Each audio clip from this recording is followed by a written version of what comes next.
All right, people, we are back with Justice League versus Godzilla versus Kong. And I know you guys remember the last video we did, right? Godzilla helped Superman finish with all his living, quite literally beat him to death. And then he turned around and killed Atom Smasher, which isn't really surprising because Atom Smasher sucks.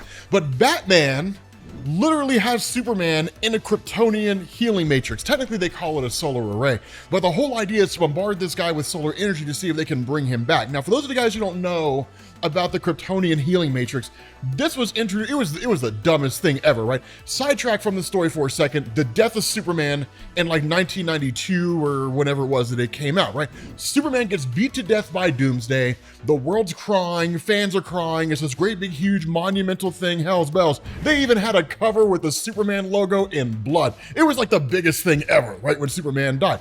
So you have like all these crappy Superman who show up, although Cyborg was pretty dope. But eventually Superman comes back, right?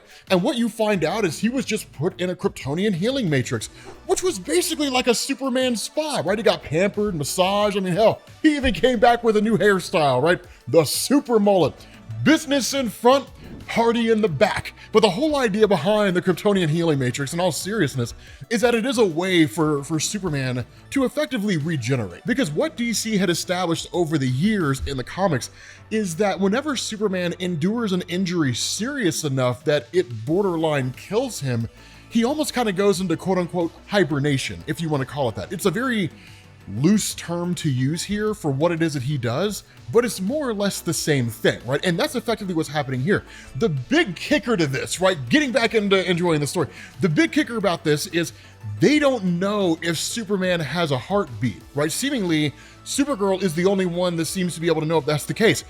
Why? I don't know, right? Maybe it's nobody has a stethoscope, or maybe you need like a super stethoscope. I have no idea, but for whatever reason, they don't know whether he's alive or dead. And even Batman is kind of like panicking in all of this. And the League figures out pretty fast what Batman needs is something to focus on. Because let me tell you something, man. Batman, dude, this guy's a walking, talking MacGuffin, right? Like Batman is prepped for everything, even things that he couldn't possibly be prepped for, right? Like Batman fights God. He's got a plan for that, right? Because, you know, Batman can just reach into his little utility belt and pull out the anti-God Batarang, right? And he defeats God, right? Batman's got, he's got a plan for everything. But when you have Batman in a situation where he's just emotionally devastated, and then you give him a target, woe betide that poor soul, because they're gonna have to deal with a pissed off Batman. And that is, man, it is a sight to behold. And so what they do is they kind of compare notes on everything that's happened so far. And they come to the realization that Lex Luthor and his forces, right, like the Legion of Doom, which is still one of the most dope names for a villain group ever, but the Legion of Doom have been messing with the boom tube, and they somehow got their hands on the Dreamstone. The boom tube was a teleportation device. It sent them to an alternate universe where Godzilla and all these monsters existed. The Dreamstone is an artifact that can bring what are essentially fictional objects or dreams into reality. In effect, it transported Godzilla and all those guys here, right? We didn't go super in-depth into it before because honestly, we didn't need to, because this is really just the simplest explanation and it's all you need. And so their idea is find the Dreamstone, we find a way to send everybody back. Is it kind of a MacGuffin? Yeah. Who cares, man? Because we're here to see monsters fight the Justice League. Who cares about the logic of whether or not it works? And so what you get is iPhone, right? Cyborg, we're calling Cyborg iPhone. You get iPhone, who ends up arriving at the last known location of the beacon, which is to say, this kind of device that was emanating a signal, a pulse out there in the world that was basically drawing all the monsters. By the time iPhone gets out there, it's gone. Right? Like it's gone. Like nobody knows what in the world this thing is or what in the world was going on with it. More so than that, he tells them that like the giant crab, which I have no idea what that thing's called, that it fully submerged itself, right? The monster that was in Themyscira is making its way towards North America, and Godzilla is headed to Metropolis because, as far as they can guess anyway, it's because Superman's still alive and Godzilla wants to finish off the Man of Steel. And so what you do is you switch back over to Supergirl. Now, Supergirl and King Kong this entire time have just been doing a standoff, right? Just kind of been staring at each other. Because in the last video, King Kong tried to put hands on, and Supergirl went full Charlton Heston, right? Like, get your stinking paws off me, you damn dirty ape. But ever since then, like, they've just been staring at each other. And so Supergirl comes to the realization that King Kong isn't really like Godzilla, right? Just like showing up, smacking humanity around a little bit, and then leaving, right? Like, he's a little more peaceful, right? A little more seemingly capable of understanding like empathy and that kind of stuff. Now, it's not to say that Godzilla does not understand empathy. It's not to say that Godzilla doesn't understand the struggle of humanity and how all the damage that he's causing is just inflicting untold horror on the human race.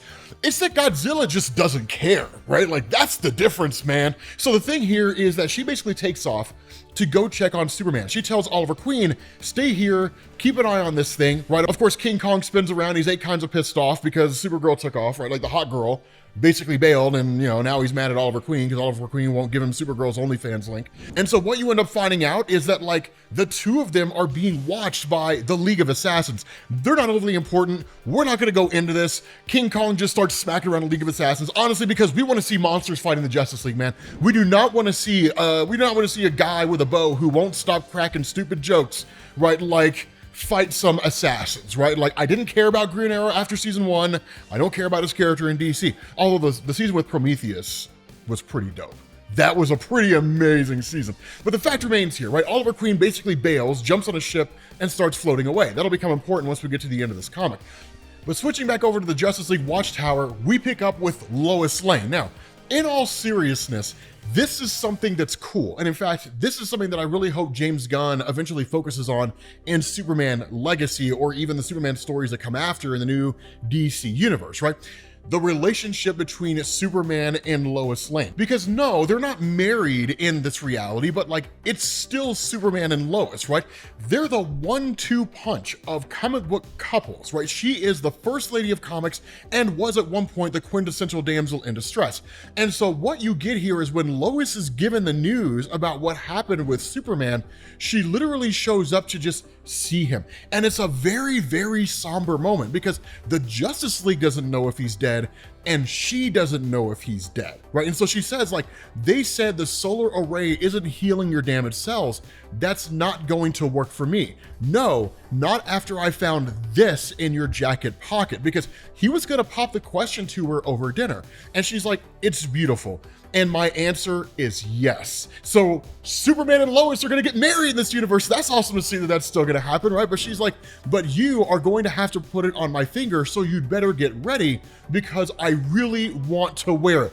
What does all this mean? It most likely means that between Lois Lane and Huey Lewis in the news, Superman will survive because that's the power of love. But you end up having like Green Lantern who shows up and kind of busts in and is like, look, I'm sorry to kind of break in with this whole thing, but we just got an emergency call from Aquaman that we need to follow up on. So do you want me to take you home? And she's like, nope, I'm not going anywhere. I'm staying here. And if you got a problem with that, you can go one-on-one with the great one, right? And so he's just kind of like, do your thing, right? Stay here. And it makes perfect sense because for Lois, like, she's grieving the man she loves in some capacity because she doesn't know if he's actually going to die or not. She doesn't even know if he's alive or not. So it's one part grieving, one part hoping. But Lois Lane, ever the detective, is one of the things that I love so much about the character of Lois, right? One of the big influences for the creation of her character was actually another fictional character named Torchy Blane. You ever get a chance? Look up Torchy Blane. It's just an amazing concept, right? Like a do whatever it takes to get the story reporter. Like, it's one of the coolest things. But the whole thing is Lois starts going through all the video footage that the Justice League has at their disposal. And she just like makes a call and she's like, it's Lois. Tell me every move Lex Luthor's made in the past 24 hours. And they're like, what am I looking for? And she's like, a red stone, right? So she's basically on the hunt for the Dreamstone. We don't really know who she's talking to, but she's talking to somebody who's probably gonna show up and play a pretty significant role here. But for the rest of the Justice League themselves, they show up in Atlantis, where you have Aquaman facing off against a giant sea monster. Now, I have no idea what this thing's called, and a part of me wants to call it Steve. But the big thing here is Justice League kind of asked the question, you talk to fish, why don't you talk to that, right? But in all seriousness, right, like this thing represents a clear and present danger to Atlantis, right? Like, it's just destroying seemingly everything in sight. A lot of the sea creatures like giant squid and sharks and things like that, Aquaman's been sending those things after it and it's been killing them all. Honestly, I'm not gonna lie, a part of it's kind of funny, right? Like, Aquaman and his aquatic friends doing the best they can to protect Atlantis from a giant monster. But like, he's sending everything in, right? Great white sharks, giant squid, a crab, right? Like, he's sending in all kinds of stuff and nothing's happening, right? Like, nothing can be done against this overwhelming force. And so what the Justice League puts together is that there's actually multiple beacons that are out there in the world, and they are all drawing these things to particular locations. Specifically, one is being drawn here to Atlantis. Now, putting two and two together, of course, these beacons are basically in places where the creatures will show up and then hopefully kill members of the Justice League. But the thing about this is that they kind of ask the question, how do we defeat this thing, right? Because one of the first things it does is just blow out a whole bunch of ink, and they're like, that can't really be its only true defense. And of course, Green Lantern kind of protects everybody using his Green Lantern, powers, his hard light constructs and whatnot. But they come to this realization that there's something else on its way, right? Because literally they're told by iPhone, right? Yes, like, there is a beacon down there and you guys need to figure out what's going on, but that's not your biggest issue, right? Like, the biggest issue you have is that the Metropolis Monster is making its way over there. Godzilla is coming, right? This thing shows up, and just, of course, as you guys know, right? Like, you guys, man, y'all know what's coming. Y'all know what's coming. You get that wom, wom, wom, wom, wom, and you just bam! I blast this thing with the atomic breath like a beast, and then literally Green Lantern just turns into like Ken Watanabe from Godzilla 2014, right? Just let them fight. And so, like, they just back off and they let Godzilla and this thing just go at it with each other. And for the most part, Godzilla looks like he's actually getting wrecked, but then Godzilla turns around, puts his atomic breath back on this guy, and helps him understand his place in the bigger picture. And so because of the fact that the fight between Godzilla and this thing is now really more dangerous than it was before, because before, even though it was kind of a crappy thing to do, sea life could be sacrificed in the name of preservation, right? Like, Godzilla is its own thinking, feeling monster, and who knows what could happen in terms of collateral damage. In fact, the fight between these two could actually lay waste to the entire city of Atlantis. Well, really the kingdom of Atlantis. So Aquaman does the only thing he can do. He heads down into the bowels of the kingdom of Atlantis towards a mighty chain, which he unlocks and releases the Kraken. Dude, it is amazing. Like, literally the Kraken gets released and it's only a matter of time before stuff pops off, because what you do here is you switch back over to Oliver Queen, and Oliver Queen on this boat, stowing away, ends up coming across the head of this just gigantic skull, right? This gigantic creature. I have no idea what it is, but I'm not gonna lie here, guys. Part of me wants to believe that it's one of the heads of King Ghidorah.